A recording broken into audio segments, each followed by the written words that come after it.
Hey. Well, good morning, everyone. Thank you for being here for Common Core literacy with a focus on history and social studies.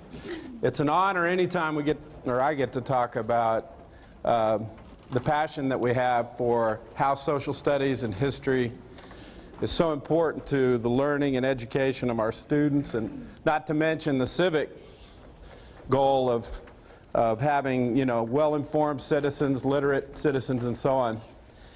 I wanted to start this morning with this slide. This is a photograph, which if we were in a social studies class, I'd ask you to analyze, because one of the literacy skills is being able to ask, what's the source of this photograph? Who took the photograph? When was the photograph taken? What's the perspective of the photographer? And so on.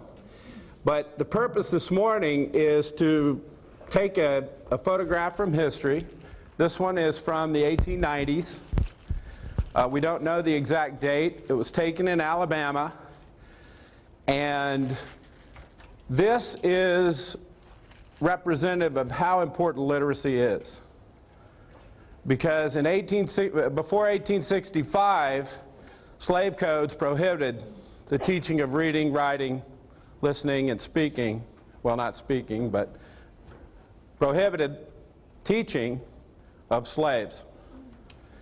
And one of the biggest movements in education occurred after the end of the Civil War, when Northern teachers and literate blacks went to the South and trained former slaves to read and write.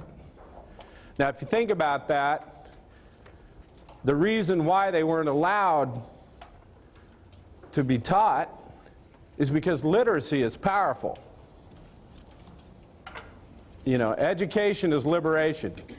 This photograph, even though this was staged, by the way, by the photographer, is indicative of just how important literacy is. And history can teach us a lot. The history of literacy can teach us a lot about how important it is.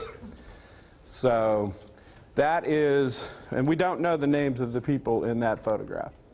So welcome to the Learning Lab. That was kind of our focus. And just to get a kind of a grounding in how important literacy is, our purpose for today. When you leave here today, the purpose for today is informational. This is not an implementation presentation in the sense of you're going to go back and dig into the standards, start breaking them down and this kind of thing. In the future, what we'll have is a social studies session on reading. We'll have one on writing and language. And then we'll have a third one on listening and speaking, because we need those sessions to really have the time to go in depth with that. So what the purpose for today is that you get an overview of the importance of social studies for literacy and how it is addressed in the Common Core. So that's our purpose, and that's the expectations for delivery. This is a non-example. From Anita Archer talks about non-examples. We don't want you to leave looking like this. This is not a session where you go back and say, and scream, which is the title of this painting. To target our objectives, to get right down to it, I mentioned them just a while ago, but I'm going to repeat them again. It's an overview, to understand an overview of the Common Core literacy standards for history and social studies. Literacy objectives. You'll be listening, taking notes. We'll do a little bit of reading and reflect on the Common Core literacy standards. Champs for this group: conversations when prompted. Raise your hand if you need help, or me being a social studies teacher, if you've got a comment, I love a hand, so feel free to interject at any time if you have a question. Activity is whole group and paired sharing, and then movement as you need. Listen, take notes for participation in conversations. The first thing you can do as far as participating is on your, let's talk about the artifacts on your table that you need. If you remembered, you should have the ELA booklet that was printed for you. And if someone at your table has one, you might want to share that. We don't have extras this morning, but we will be referring to this. So this is one item that you'll need for our session. You should have a PowerPoint, and I'll just use yours as an example. The PowerPoint is on here with note lines. This will be your takeaway. So because this is an informational overview, if you take notes, this is what I would share with our colleagues in the buildings. So this will be what you take away with. And then finally, I think that's all you'll need. There should be a tub on your table. I didn't check Post-its, but I might ask you to mark a few pages, and that's easy to do with a sticky note or something. So hopefully you'll have those in your tubs. All right, first question. And then there'll be some pause time to think about it. And then next to this slide on your handout, I'd like you to write down, how do we do history and social studies? I've asked this before, I think with the elementary group when we were talking about the SSPD, but how does one do social studies? In other words, if it's an action, how do you do it?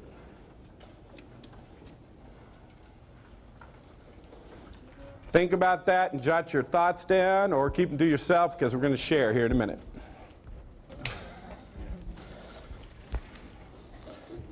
A colleague of mine says, well, we just don't do it.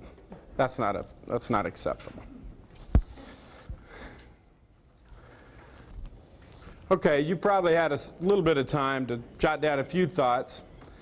Now, at your tables, either share as a group, I don't care, as a pair, as your shoulder partner, the kinds of thoughts you had about how do you do social studies? How does that look in the classroom? So go ahead and have that conversation.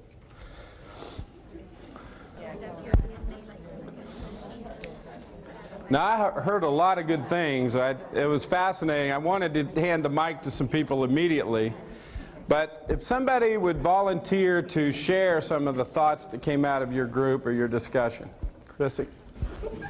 At our table, we talked about that history and social studies should be talked about, experienced, debated, justified, and we think that versus the textbook, which is really what teachers typically use, teachers should and could use artwork, cartoons, songs to really liven up history and social studies so that kids really grasped it and understood it, because they just don't have the background knowledge at this point. Thank you. Great comment. Anyone else? I'll pick on Catherine. Okay, we think that history, these are verbs. Okay. Great. Discuss. These are verbs. Yes. Discuss, question, participate, opine. That's why I'm having Opine. rethink, right. Thank you. They got the actions down there with the verbs. That's what we're after. This is an action that we're after today. What do you do with social studies? Anyone else? Yes. We talked about making connections is key.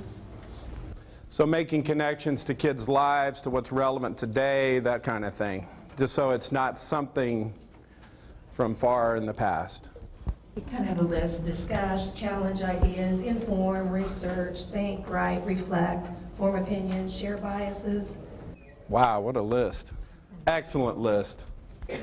Very inclusive. You got a lot of them in there. Anyone else? One more comment? Are we good? Okay. So the point here is, the point we're trying to make, or I'm trying to make, is social studies is applied literacy. Okay? We tend to think of it as lists of names and dates and events and all of that. That's the what. The how is literacy. We have to read, write, listen, and speak to do social studies. Period. That's why the Common Core is so exciting, because it's being recognized as important in preparing all students for college and career readiness. And we're going to talk about informational text and how important that's becoming. It was always important, but now we have guidelines as to just how important that is. Text complexity. We all know social studies text challenge students. It's important. So, social studies is applied literacy. And that's how you do it. Okay, now, I am going to take some time now to play a 7-minute clip of a video. What would it be? Would it be a social studies session without a video?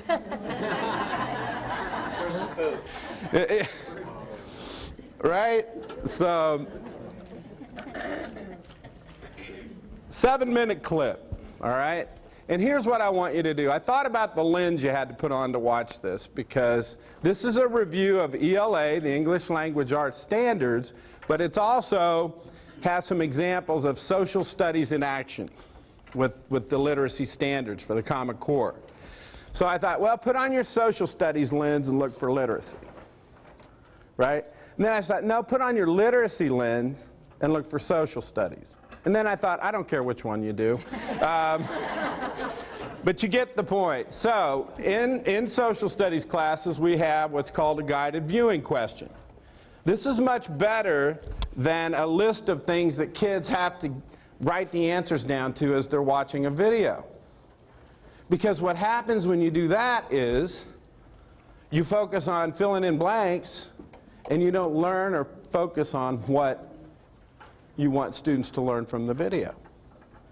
So one question that you open with and the same question that you close with is much more effective.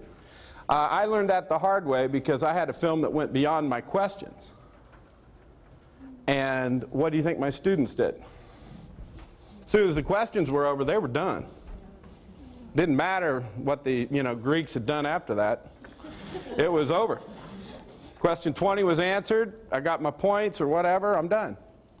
So this is a guided viewing strategy. It's just one question. So when you watch this, look for what role social studies plays in achieving Common Core literacy standards. This will also be a review for some of you who understand a little bit more than others about the ELA standards.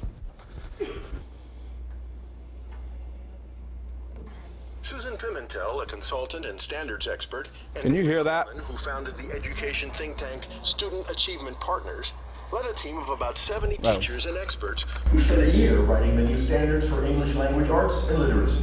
They are broken into 4 main content categories: reading, writing, speaking and listening, and language. Is it good? Each section begins with something called the College and Career Readiness Anchor Standards, broad standards defining what kids should know and be able to do to be successful in college and on the job. These standards correspond one-to-one with the specific content standards that follow. We've heard from teachers around the country that have been looking at the standards that it keeps the focus for them about what it is they're preparing students for. So even if I'm a 3rd grade teacher, wow, I have a role to play here in preparing students for college and career readiness.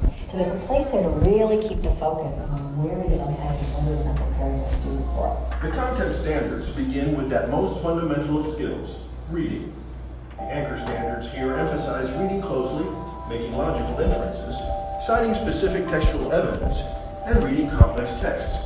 A key concept, experts say, we have not been getting right in the classroom. What's been happening is that the reading that we've been asking students to do all the way along and in high school has begun to go down. But the reading that we ask for students to do in college and then if they get into their careers has actually stayed steady or gone up. And the difference is wide. Another big shift in the reading standards, more nonfiction. Experts say that while literature, like fiction and poetry, is important, kids must also be reading informational texts. When you look at what students actually read and what we read as adults and when we graduate and are on careers and jobs and just in life, it's about 80% of what we read is informational text. Students need to be able to read tactical writing, as well as historical and scientific writing, as well as literature and literary writing. It's for this reason that there are 2 sets of reading standards across all grades: reading literature and reading informational text. Things like essays, news articles, and historical documents. By 4th grade, at least half of students' reading should be informational, and by high school, at least 70%. And the responsibility for teaching all this doesn't fall just on English teachers. The standards call for literacy and writing to be taught across all disciplines: history, social studies, science, and technical subjects. There is no way we will break the barrier of 8th grade reading scores in this country being flat for decades unless science and history teachers are full partners in demanding that students read and write to gain knowledge in their disciplines. 19th century European imperialism in Africa resulted... David Riesenfeld is a social studies and history teacher at Robert Wagner High School in Queens, New York. He started working with the Common Core Standards for Literacy as part of a citywide pilot. We're looking at how to work specifically on kids reading more complex text. So we started by looking at the concept of finding textual evidence in primary and secondary sources. To prepare for today's history class, a debate on European imperialism in Africa, his 10th grader studied photos and illustrations from an eyewitness book on Africa, read an essay by 16th century social reformer Bartolomé de las Casas, and read excerpts from the novel Things Fall Apart by Chinua Achebe, a complex text recommended in the Standards Appendix. Riesenfeld now assesses all his class readings with a text complexity rubric developed through the pilot. There's a heavy component in these standards that try to address the things that kids are going to need to know as they walk into any aspect of life. Anywhere from the auto mechanic to the university professor, we're going to have to look at how kids can take information that they're presented with, whether it's a manual or an academic text, and understand what to do with it. The ability to read well connects directly with the ability to write well, which is the next section of the Common Core Standards. Here again, experts say the type of writing kids have traditionally done is not preparing them for life after high school. Today, in the American high school, the most popular forms of writing are likely a narrative of your own experience and a narrative of your own opinion. When's the last time, an employer asked one of us to write a story about ourselves? No. They asked us to read something and then write about it. What you have to be able to do is show that you can argue based on evidence and show that you can convey complex information clearly. The anchor standards for writing emphasize writing arguments, writing informative and explanatory texts, drawing evidence from text to support analysis, and assessing the credibility and accuracy of sources, something Jill Lee, an English teacher at Hillcrest High School in Queens, New York, is working on today. How do you know what he's saying is real or not? Lee's students are preparing to write an argumentative essay by reading informational texts, including a New York Times column about the role of social media in the Middle East uprisings and a report on media use among kids and teens. The biggest increases are in TV and video game use. One of the things that we noticed about our high school kids is that we're not preparing them for college. They need to know how to read sources, they need to know how to independently research papers, and they need to know how to write a proper paper. It is really important for them to know, number one, that there are various sources. Some are reliable and some are not, and they need to independently be able to determine that. If you look at the standards throughout, the core of them is evidence. The core of them is having mastery of the evidence when you're reading, when you're writing, as well as when you're speaking and listening. Speaking and listening is the next section of the Common Core State Standards. The anchor standards here emphasize participating in a range of conversations and collaborations, expressing ideas clearly and persuasively, and adapting speech to a variety of contexts. The strands of speaking and listening require a student to build the ability to share evidence, not only in formal ways, like a formal presentation, but in everyday conversation. You guys can turn to page 12. At Fillmore Academy in Brooklyn, New York, also a Common Core pilot school, 7th grade students are conducting a conversation based on an article they read about child marriage in Afghanistan. The most recent UNICEF study found that 43% of Afghan women were married before age 18. Once they were sold, girls were considered as property. Child brides are also at greater risk for domestic violence. Teacher Rosemary Cantelmo thinks this type of work will go a long way towards preparing her kids for the real world. Well, they'll be in a situation where they have to interact with people. It's not only going to be them and a book. You go into business and you need to, sit at a meeting, you need to know how to cite your information and not just talk randomly. This is a life experience to be socially adept in conversation. The final section is language. The anchor standards here emphasize the command of the conventions of standard English, knowledge of language, and vocabulary acquisition and use, especially academic vocabulary. What role does social studies play in achieving Common Core literacy standards? What did you see in that clip as evidence of either literacy, that literacy lens in social studies, or the other way around? Anyone? Need time to think about it? In other words, Students were reading current events, okay, students were reading current events. newspapers, magazines. Okay, the research paper, was that in social studies? The high school one, the last, it was in language arts, right? Okay. But was the social studies teacher bringing in literature to his social studies class?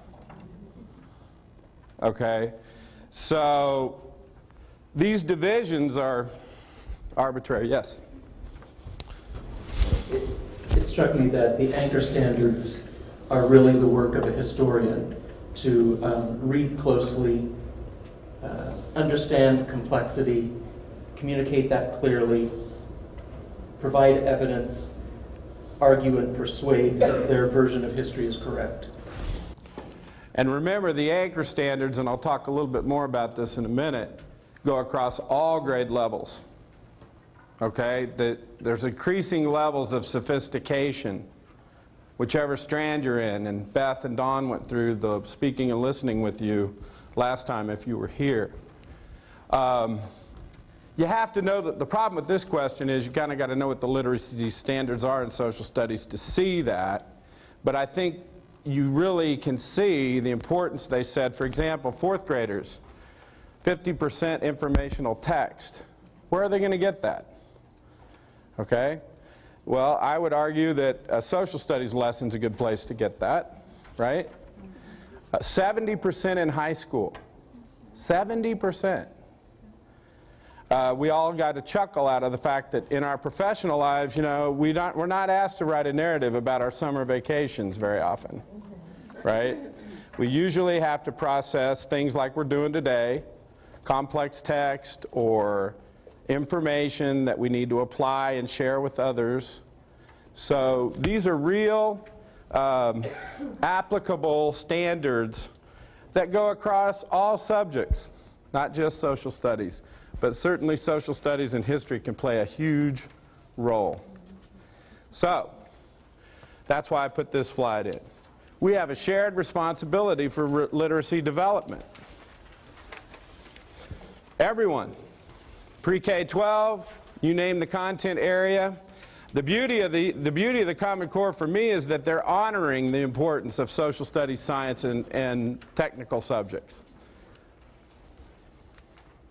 All right, now for some understandings that this is one understanding I think you may want to take back or share in your conversations with colleagues around the district.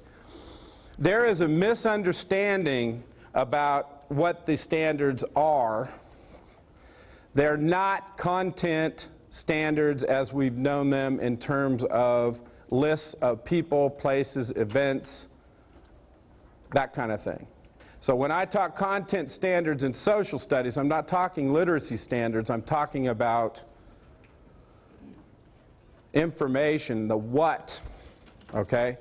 For Kansas, that is going to be done at the state level. Kansas has made a choice to develop their own and revise their own standards. I happen to be on that committee. It's in its infancy. We've got a framework that's thematic. But it is changing, and the goal is to have that done by 2014.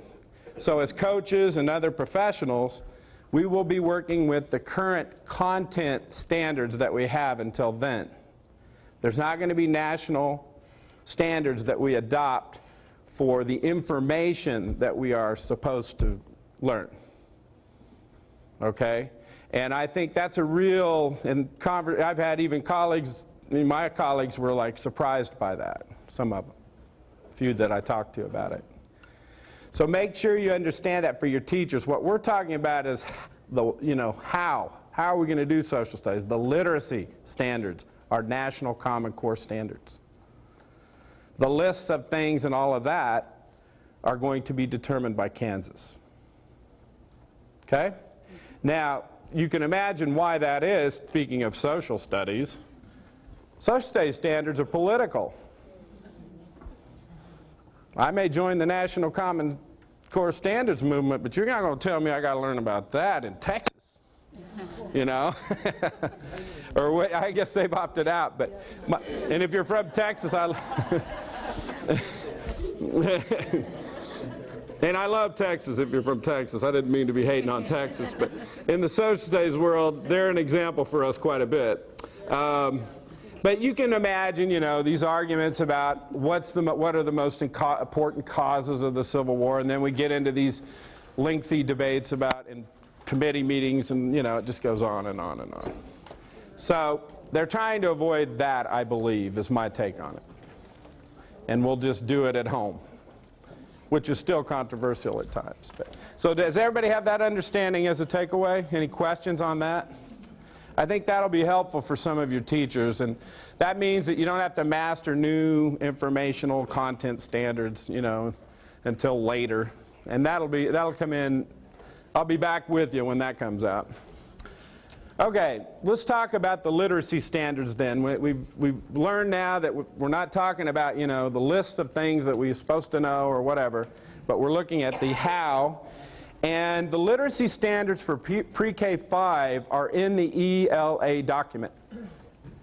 They're not a separate document like the 6 through 12. So the expectations for kids and literacy through all the strands and the anchor standards are embedded in that document. So you won't find a separate document. We in social studies have to address the standards as written for ELA in pre-K through 5. And you look at them, you saw what Beth and Don did with speaking and listening, all of that kind of thing relates to what we could do with the social studies lesson. So I just want to make that clear. Now, I know there's quite a few of you work with elementary. It is important with Common Core to keep the vertical in mind. Because remember, we've got college and career readiness standards, and we're all responsible for that. So where do these kids go? What are they going to be expected to do as the level of sophistication increases? And hopefully you'll learn that today. And you'll learn it more when we get into the specific reading session and the writing session and so on. All right, now we're going to get into the actual booklet that you have so that you get some experience with that. On your table, or if your neighbor has one, or maybe you brought yours, these have been provided. These are the English Language Arts Literacy standards for everyone. And what I'd like for you to do is turn to page 59. So I'll give you a little bit of time, and you might want to, you know, a Post-it or something to tab that.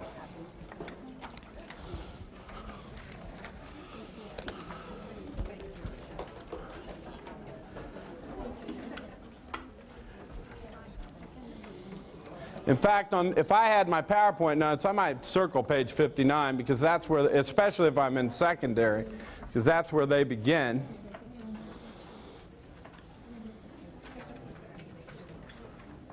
Okay, one point of clarification here for you. Science is in here. Okay, there's reading standards for social studies and history and social studies, and then there are reading standards for science and technical subjects. The writing standards that are in this section apply to both of us, to all of us, to science, social studies. I know I don't want to confuse you, but just realize that we get separated out for reading, but our writing is the same. Does that make sense? So if you would go with me to page 61, or is that page right? Is it 62? It's 61. Okay, those are the reading standards for social studies, 6 through 12. Okay? It's a one-pager. Let me look real quick.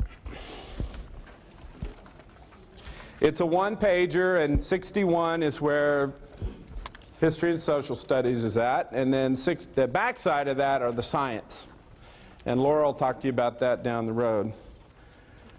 You can see, just by looking at let's say if you go up to the upper left, go up over here, you can see, like, when you look at a strand or you're going across key ideas and details, you can see how there's this increasing level of complexity through the grades. And I thought, you know, like we did the last time, Beth and Don made that really clear as we went through those documents. But that's the reading page. Okay, writing. Writing is found on 64 through 66. So if you would tab that as writing. I can't wait to do that session because I'm going to talk about how wonderful the DBQ and SSPD are. When you look at those standards for writing, you can see all of the elements of those performance demonstrations in that. It's pretty awesome. So I'm having you tab these so that you know where they're at. We're not going to go deep with these today. It's just an informational overview.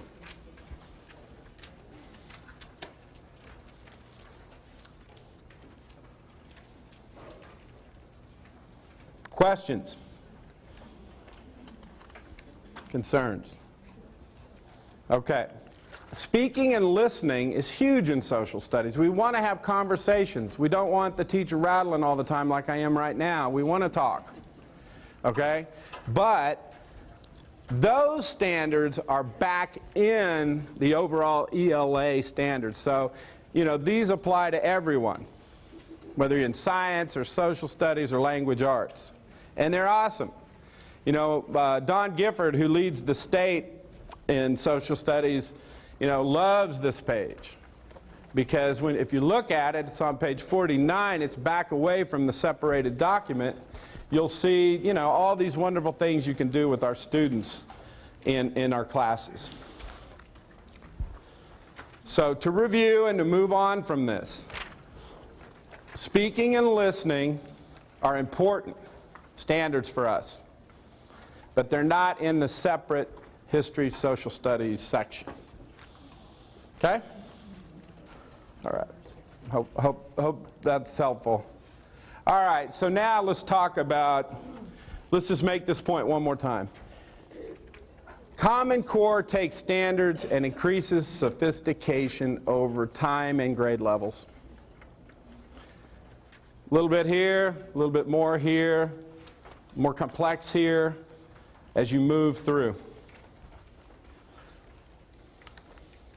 This is an example of that. This is a reading anchor standard, and you don't need to see your booklet for this. All right, it's number 9. Integration of knowledge and ideas.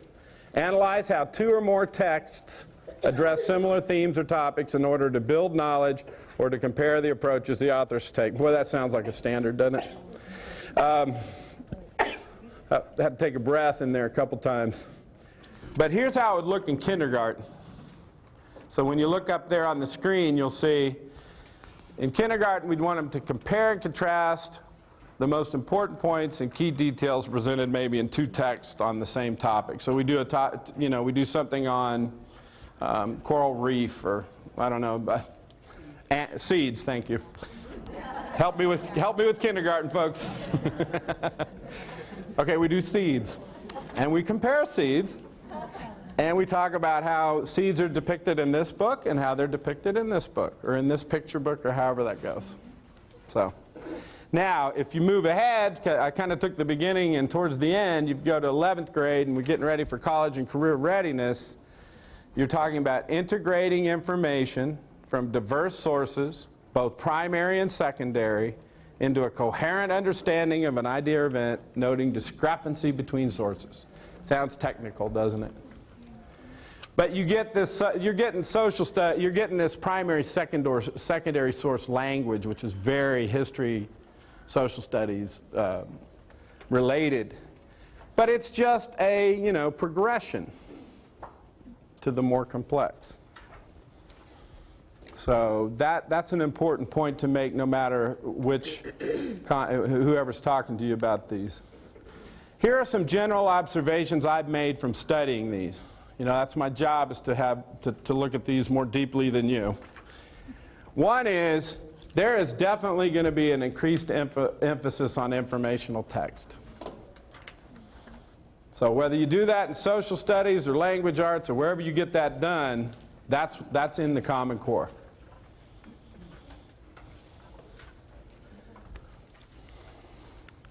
Another one, a focus on text complexity.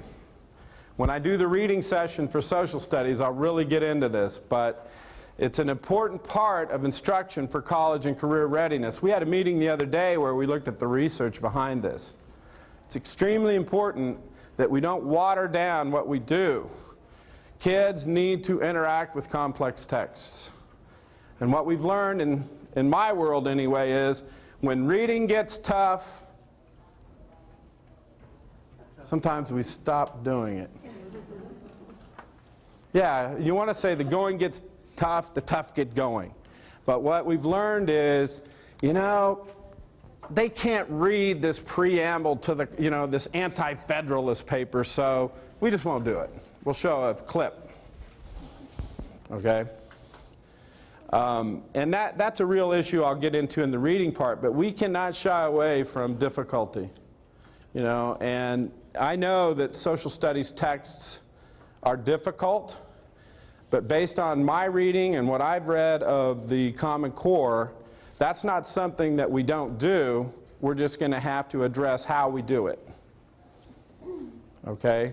And it's not always comfortable, but that's a part of what you're going to see, and I think it's very important for your social studies curriculum and for your teachers to understand that. This is kind of interesting to me. When I read the Common Core, research is explicitly recognized as an important part of literacy. Now you think, oh, well, because if you grew up with my generation, you know, that's what we did. We did research papers. We didn't do document-based questions or social studies performance demonstrations. We did research papers, right? Well, that is being honored again.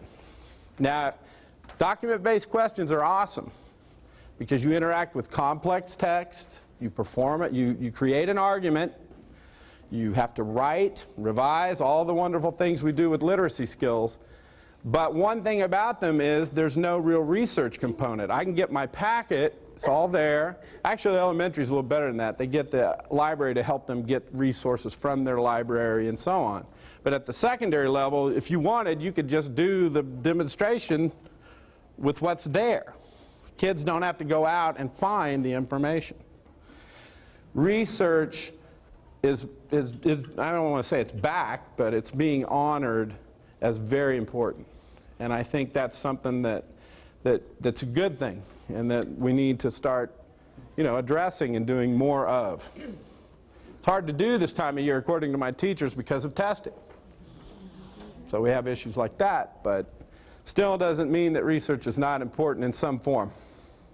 All of these have implications for the quality of history and social studies instruction. Okay, teachers ask me, why do I have to teach English language arts in my history social studies class?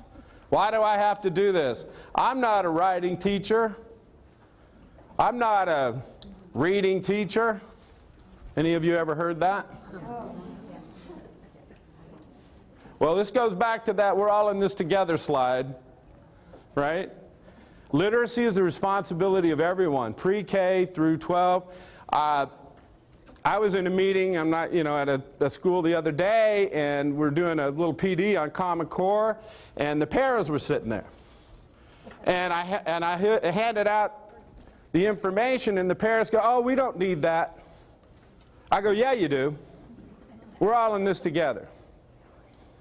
Just because you're a para doesn't mean you can't take the time to try to understand what we need to do for our kids, you know. So when I say that, I really mean it. We're all in here, we're all in this together. You know, maybe at different levels of responsibility, but we're all in this together. So, what I tell my teachers, and they're not mine, but what I tell my colleagues are, I tell them a variety of things, but, oh, I'm so sorry. But what I tell them about this question is, Are you serious? Are you, no, I don't say. Are you asking me this? Is this really, are you really asking me this? No, I don't say. I say, look, if you're teaching this well, and this goes back, I want to cycle back, try to close this thing out. If you're teaching this well, like we saw some people in the video clip, you're doing this. Good teachers do this. Okay? This is not going to be anything new for our high flyers or even our good teachers. I'm not even talking about the very best of the best. Good social studies instruction is addressing, they are addressing these standards. Okay? What this is going to do, this is an opportunity. This is going to highlight what we need to get better at. Maybe we aren't doing some things as well as we should. Maybe we need to do a little more research or whatever. But the answer to this question should not be asked and would not need to be asked if I walked into a classroom that's doing history and social studies the way it should be done. And lots of teachers are doing this. But some, you guys know it. We're all coaches and leaders. We know, we hear it all the time. I'm not a writing teacher. Yeah, you are. When you're doing a DBQ, you really are. And can we work together with our language arts colleagues? That's what we want. But if they can't help us, we got to do it. Simple as that. All right, here's my cartoon. I like cartoons. I tried to keep this one non-political. Don't want to get into that with you, although I like going there. But, you got two old guys sitting on a bench. Do you think history really repeats itself? Just like I told you yesterday, no. Okay? I like it. And so that's kind of the enduring understanding that everybody gets. Or I hear, oh, well, what did you learn in your social, history repeats itself, whatever. So that was kind of cliche. And I want to have a closing today with you and let you, I've done a lot of talking the last 20 minutes.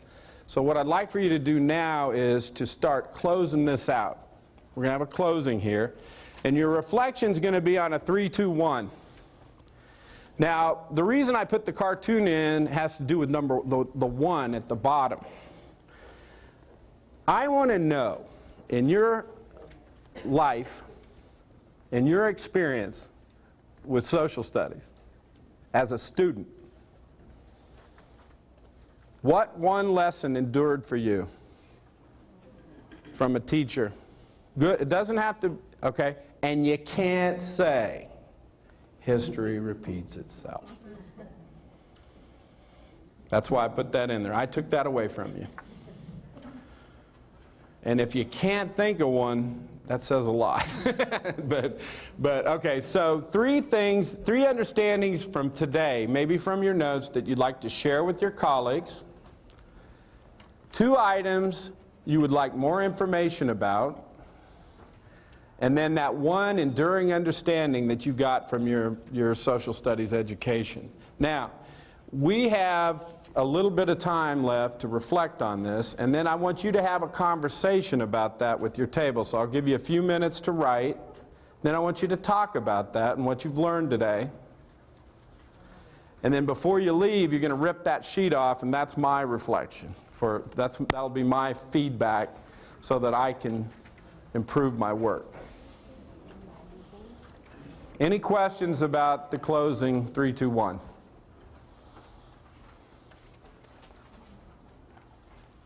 Great. I'll bring you back together so that we can have that conversation in just a minute.